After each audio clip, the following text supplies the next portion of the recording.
Hello, everybody. Welcome to the Crafty Beau. No, you've given up on the... Oh, sorry. Hang on. Welcome to the Crafty Boys. How was that? Was that better? No, it's not. It's not the delivery, dude. It's the line. Oh, what line did I what do I normally say? And we're... Oh, right, sorry. Here we go. Let's okay, just restart the show. Here we go. Just a second. Okay. Audience, you ready to go again? Okay, here we go. Yeah, here we go. And we are live. I scared my dog. I'm so sorry. Hello, everyone. Welcome to the Crafty Boys. I terrify small pugs sitting in my lap when I scream, and we're live. Thanks, Dave, for that. So anyway, this is episode 165 of the Crafty Boys. Yes. Sorry, I had to think about that for a second. We're drinking. Well, actually, Dave and Alan, I think, have the same beer. Yes. Dave picked a beer that I can't seem to locate. But that's okay because I have beer anyway. So, Dave, describe the beer. Tell us everything. What do you know about it? Why did you pick it? And make it interesting. Go. It's got a fun label. Wow. That's it actually. Wow. It actually has the most interesting bottle I think I've picked up. This one. Okay. This was kind of a quick pick for me. I was looking over the shelves like, okay, what looks interesting? What looks a little different than what we've done? Now, I think, okay, this, let's start at the top, shall we? This is Blood Simple, which is a blood orange wit beer. I'll just hold up the label there for everybody to see. Excellent. Who makes it? This comes from Beau's Brewing, which is out in the wonderful wilds of Ontario. Ontario. Where are you going, Ontario? Van Cleek Hill, Ontario, to be precise. Yes. Where is Van Cleek Hill, Shane? Look it up. Van Cleek Hill? Yes, Van Cleek, VANKLEEK.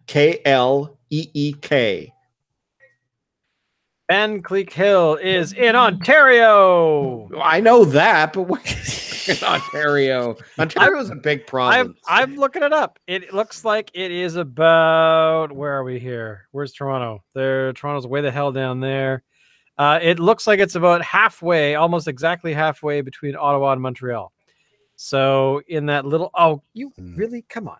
Oh, God, you are not helping the show. Okay. You have to tell everyone where Van Cleek is. Ready?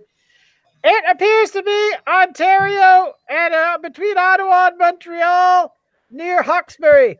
Hawkesbury being the capital of Ontario because I'm a pug. So there you go. That's how exactly this show is going to work today. Excellent. But yeah, so it's on the far side of Ontario. Like we're talking if you want to, if there's a bright center to the galaxy, it's over there. So, yeah, which is kind of funny because it's not a very big place. Van Cleek looks like it's maybe, I don't know, 1,000 people. But right outside of town is Beau's Brewery in a big, massive, huge building that I think must harbor awesomeness. But I wouldn't know because I couldn't get the beer, Dave. Yeah, this is a problem. So continue. I've basically given up on the beer gods, and whatever capriciousness they're up to this week is just the way it is. Well, okay. So shall we dive drink into that this beer thing? and tell me what it is, or tell me all about it. While we're doing this part, Shane, describe us yours. This I call a hop punch in the face. It is, I think, this is batch number 4 that I did couple of months back. I did 4 batches of beer in one day. And as time went on, I slowly increased the amount of hops. I used like a couple of ounces for the first, then I used like 6 or 8 for the second, and then I had like 10 for that one. And then I had a bunch of hops that I needed to use because they were really old. So I thought, all right, I'm just going to dump them all in. And I think it was 22 ounces of hops, including a dry hop for this particular beer. So this beer, just if you don't like hoppy beers, forget it. You're not going to drink this one, Right. but I love it. So there you go. So before I pour my Beaus here, I kind of want to point out something. On the label, it actually has a package date. Dave, on yours, this is on the right-hand side of the label, towards the bottom, above the UPC. When it was yours packaged? What am I seeing here? It looks like March 20. 2018. Yeah. Okay, My mine birthday. Mine was packaged on the same date. So now what's interesting to me is that is how many months ago is that now? I mean, we're into November here. Yeah. So I mean, all natural beers, which is what Beau's is all natural beers. You typically want to drink them within a few months. They don't really have a lot of preservatives. So now, Dave, I don't know if you've opened yours. June, July. This is what I found on the underside of my cap. Everybody see that? There's all this goop Oh. on the underside of my cap. I dumped my cap already. Did you? Damn it. I mean, it's probably unfiltered beer, and it's probably just old yeast that is collected. But and you can actually see it. It's here. It's on the top of my of the bottle too, on the lip. Oh my god! Which is kind of interesting. Okay, mine. I've never seen that before. Mine does not have that. Just so you know. Okay, I've seen sediment down at the bottom of the bottle before. I mean, that's common. I've never seen this. I'm a little bit worried about it. I won't lie. Now, the beer itself is pouring fairly clean.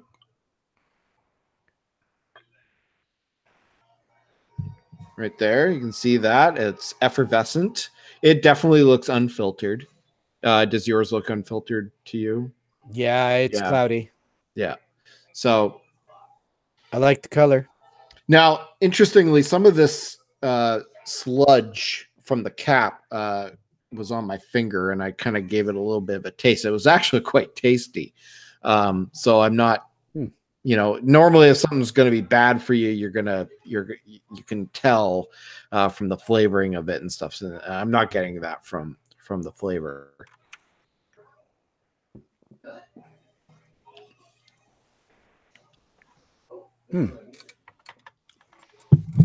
Definitely has an orangey kind of flavor to it. Yeah. It tastes more orangey than it does beer. I will say that it does taste a bit off to me.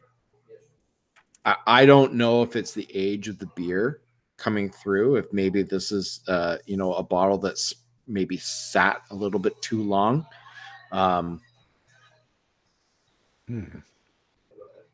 Yeah, I'm not too sure.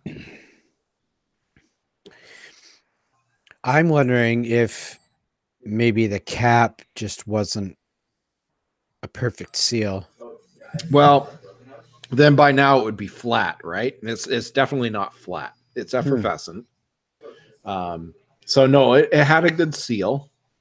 It's just weird that my bottle has absolutely none of what you were showing. Yeah. None.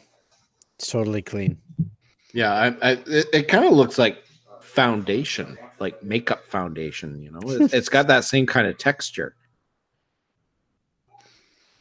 It's just creamy, you know? You know what? That could be a marketing ploy to get more of the women interested in more of the craft It could be. You know, free with bottle makeup. Yeah, yeah. Blood simple. Simple as your makeup should be. It's not a bad beer. But if you are buying it, especially if you're in BC, this is obviously an Ontario product. This stuff probably moves a little bit faster in Ontario than it does here in BC. So, you know, I'm drinking from a bottle here that is, what, say 7-8 months old.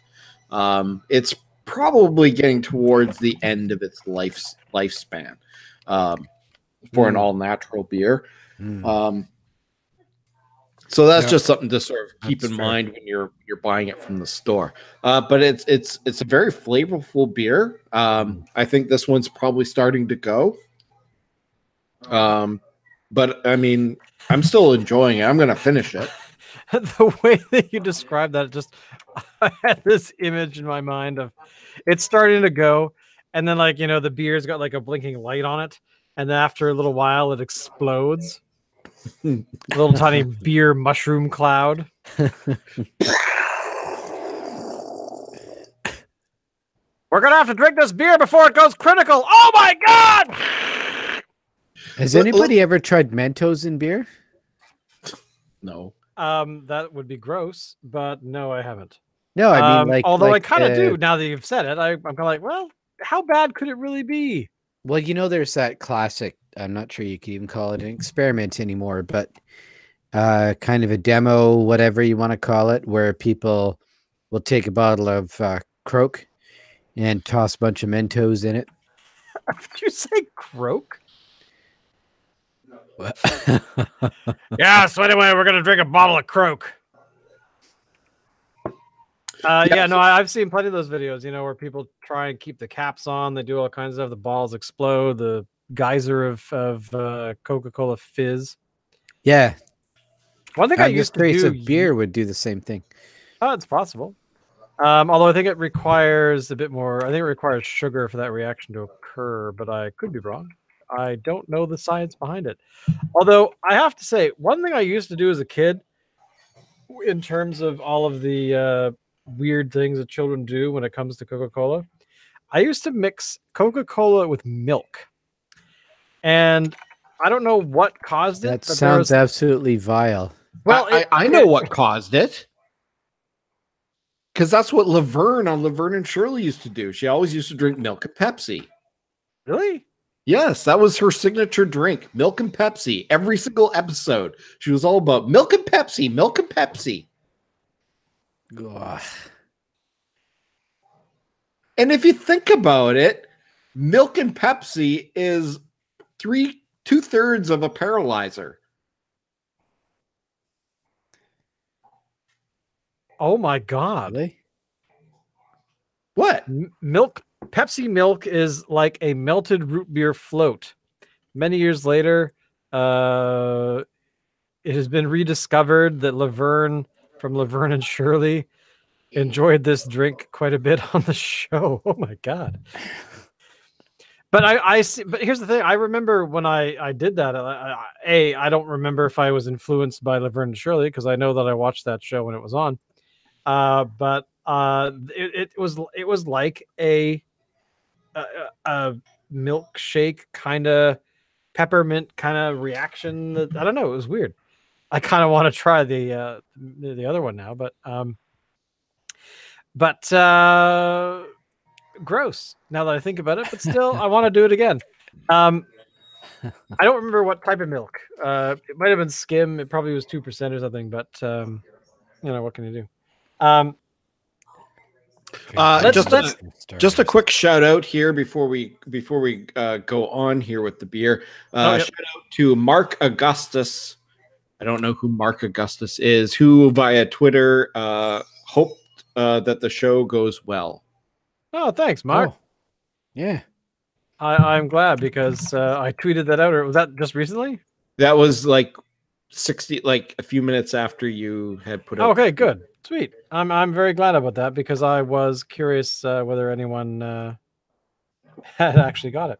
So I'm just before we get off the Beaus, I think my bottle is definitely gone sour. There is no lacto bacteria in this bottle to make it go sour. And I'm definitely getting a sour kind of flavoring with it. Dave, are you detecting a bit of a sour flavor with your beer? I'm not sure I'm the right guy to compare tasting notes with. I am seriously just going on the fact that I do not see what you're seeing with your bottle.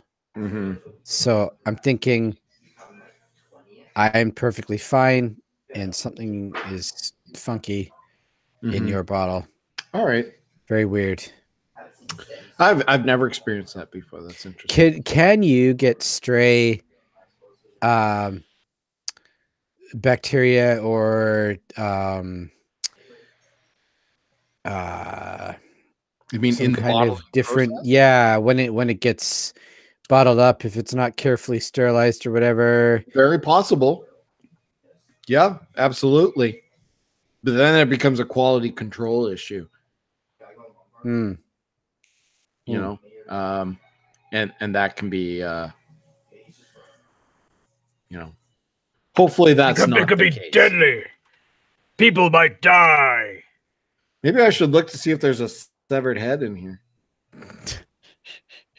Well, moving on to the stories that Alan has put together for us. First of all, I am very concerned about the Great Canadian Beer Festival in Victoria, mainly because it has changed hands from or it will be changing hands very shortly from the group who established it so many years ago. But also, they're giving it to or handing it over to the Victoria Beer Week Society. My concern is that the event's going to die or change so drastically that I might not want to go. However, have we been to any events for the Victoria Beer Week Society? No, we have not. And it's a shame. We should go. But I do find the Victoria Beer Week Society events, and there's a lot of events during the week, and some of them I would really like to go to, but they can be kind of pricey. I mean, the Beer Fest is pricey as it is, but these things are more so. You're to go to an event, you're looking at, sometimes $100 to go to an event during Beer Week. Wow. I don't think they could get away with doing that with Beer Fest. Now, I will say this about the Beer Week folks. The Beer Week folks are, and this isn't a slight against the fine folks from Camera who have been running the Great Canadian Beer Fest for so long, but they've been doing the same thing year after year after year. Meanwhile, other communities are creating their own beer fests that are basically copy what the Great Canadian Beer Fest has been doing for the past 27 years.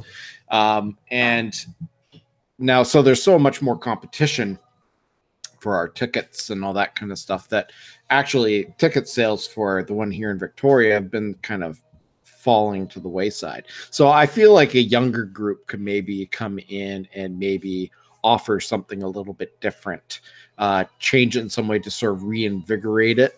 I don't know if that means that they could get American breweries to come back. I kind of I would hope so. I don't think it would be. I would hope so, but I think that's kind of beyond anybody's ability. It has to do with the government liquor laws. True. At this point.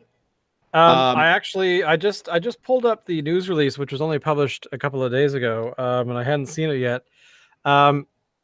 So far, they say the Victoria Beer Week Society says that they're going to be their beer week happens in March, between March 1st and 9th, I think.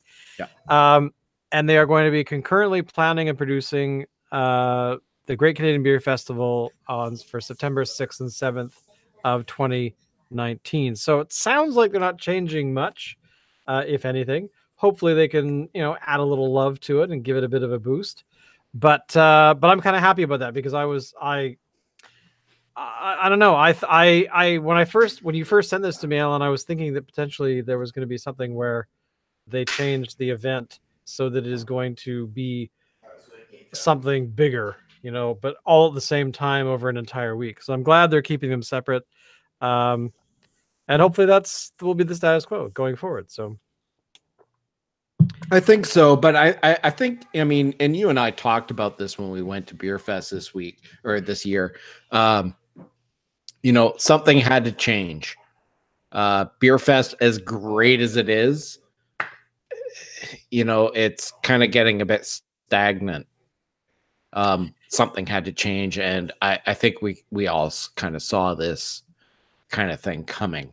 It's not bad. Great job for all the people that have run Beer Fest for the past 26, 27 years. But I'm looking forward to seeing what the new group can do.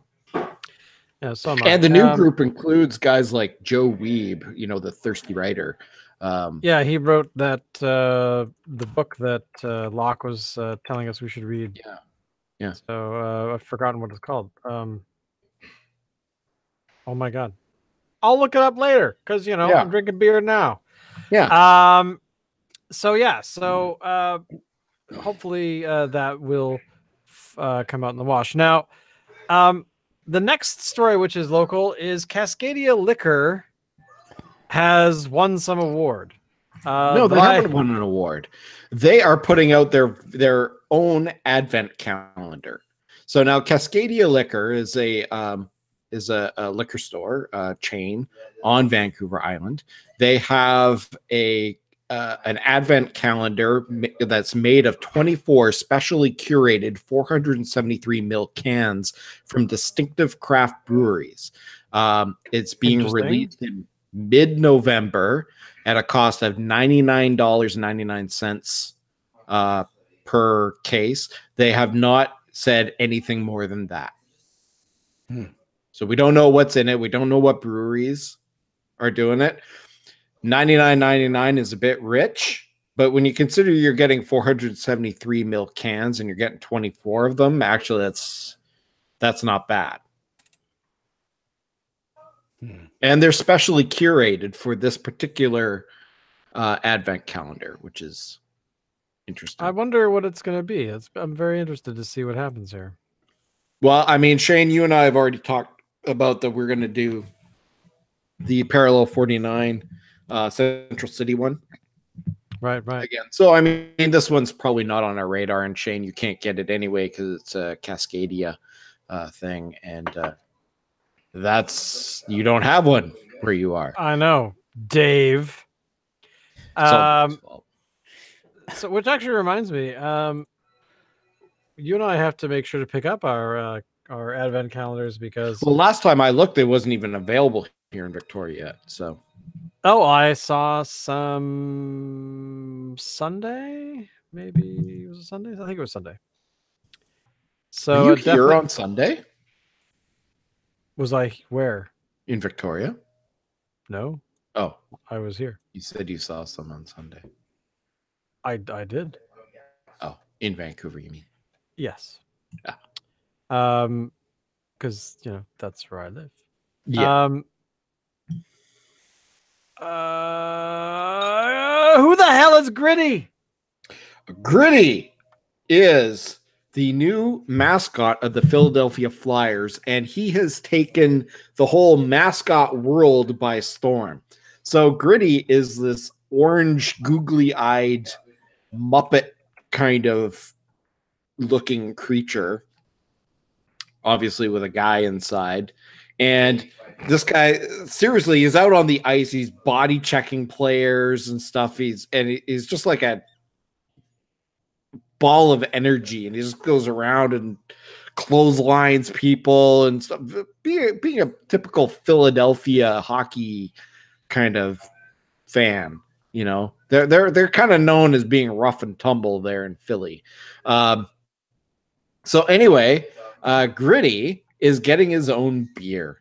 So there's actually some in the article here that I from Esquire that I posted to everybody. There's some pictures that they took of Gritty, including one. What was that picture of some? May have been one of the Kardashians or something, holding like what is it, like a champagne glass on their butt or something, and they're like, the champagne, they're holding a champagne bottle in their hands, and it's it's coming out. I know exactly what you're talking about. So there's a picture of Gritty with a champagne glass on his butt, but he's holding a Gatorade bottle, and there's stuff coming out of the Gatorade bottle into the glass behind him.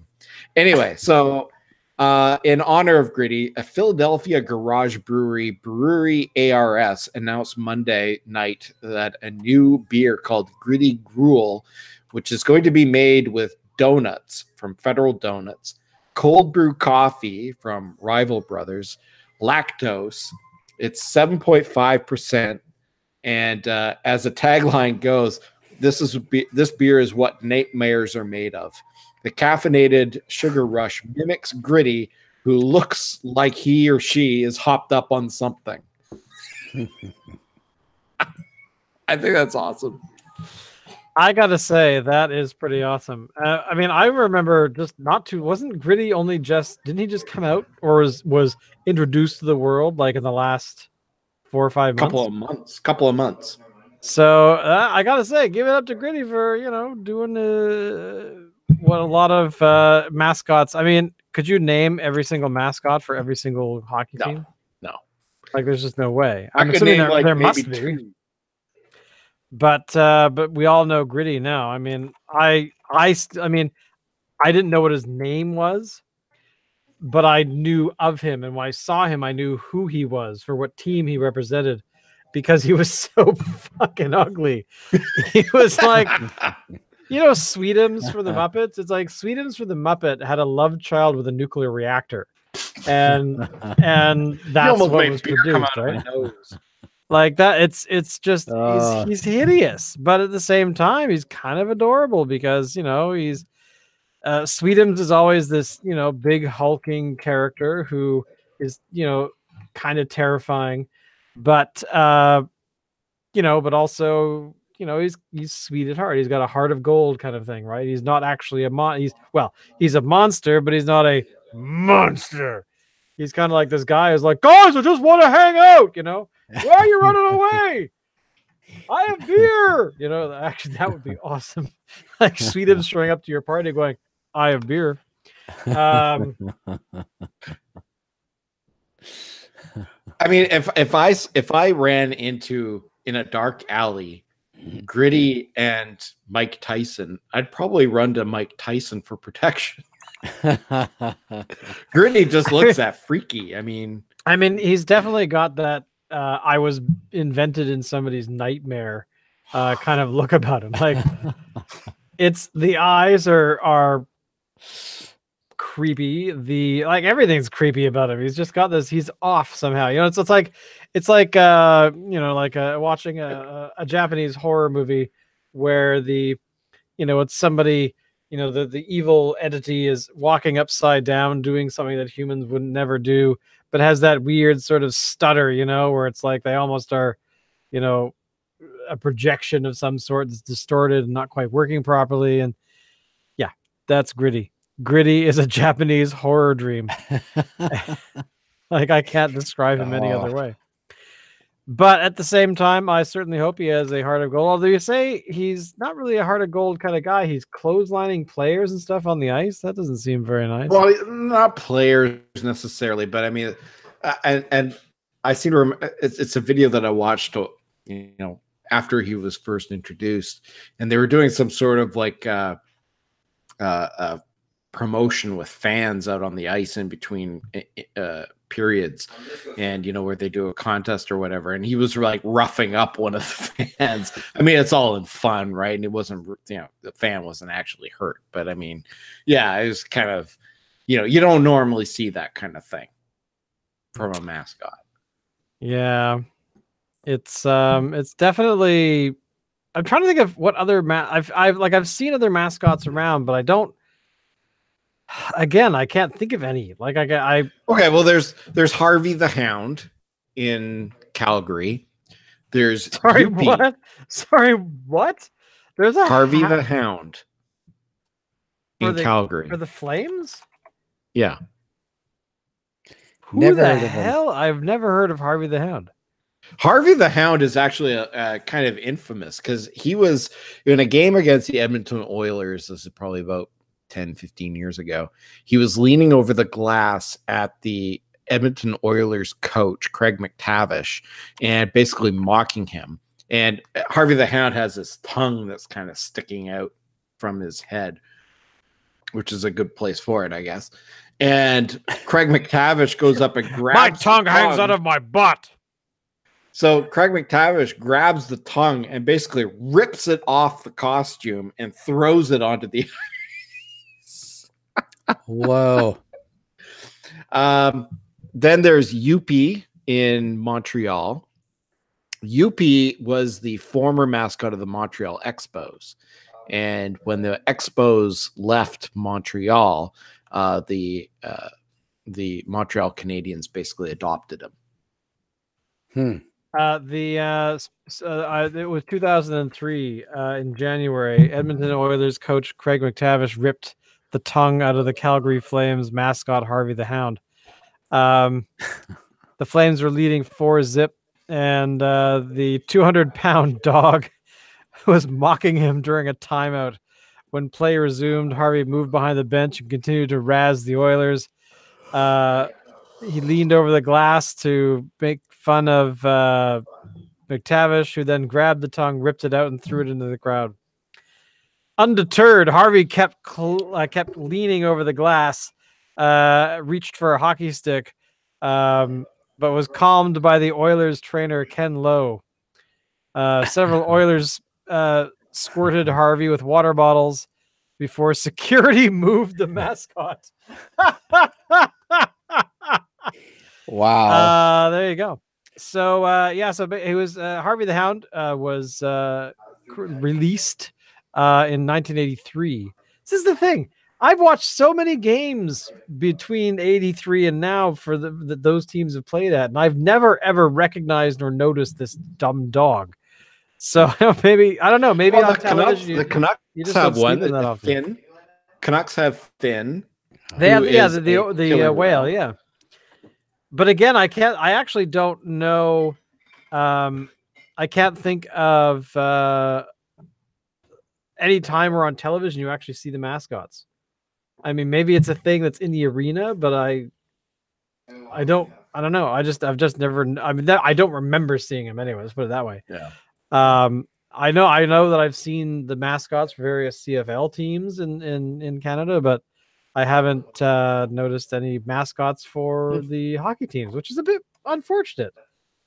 But again, maybe they're there all the time. I like hockey. Oh, drinking beer. So, what can you do? Sorry, what? Yeah. That's right. By the way, if you look in the fridge peanut gallery, there you go. I poured her a pint of beer. So anyway, that's all the articles we have this week. Mascots.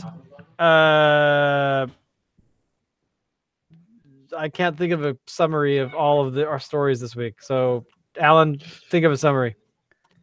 Well, just quickly, the Beau's Blood Simple from Ontario. Very good. Check the packed on date on the bottle and make sure it's not too old before you buy. On that note, thank you for watching. Come back next week when we're here drinking beer that hopefully we'll all have, Dave. And do all this stuff. Ring the bell.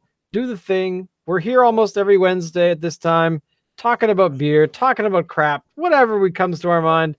And, hopefully we will help to support the craft brewers of our fine planet Earth. And as always, Alan, take us out.